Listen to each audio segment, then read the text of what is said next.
सुप्रभात बच्चों, आज हम आप लोगों के बीच ऐसे विषय वस्तु के एक ऐसे टॉपिक के साथ उपस्थित हूँ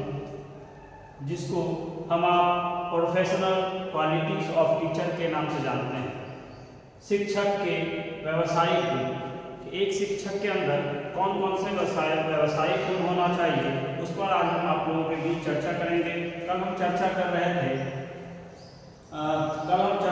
थे आपके बीच शिक्षक के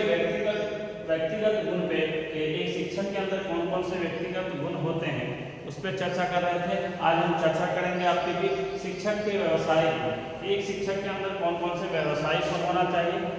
उस पर आज हम चर्चा करेंगे और बताएंगे कि एक शिक्षक के अंदर व्यावसायिक कौन कौन से गुण हो सकते हैं। उनमें सबसे पहला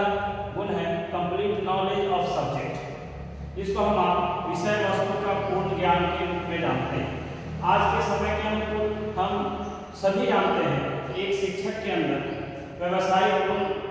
उसी समय होगा जब शिक्षक के पास विषय वस्तु का नॉलेज हो और शिक्षक के पास अगर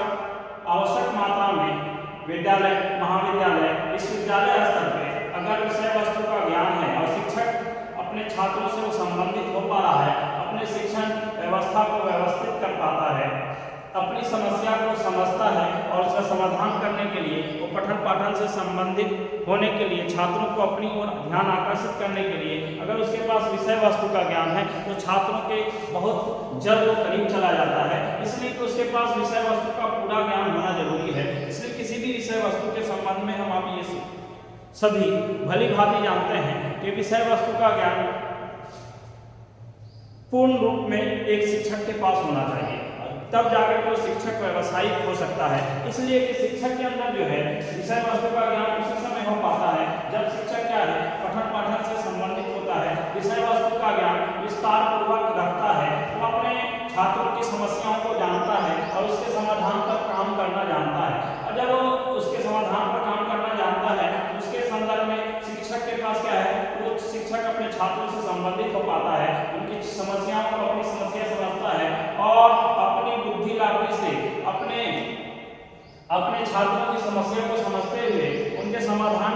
के लिए सदा तत्पर रहता है और तत्परता का माध्यम अपनाता है। और तत्परता का माध्यम अपनाता है तो क्या करता है,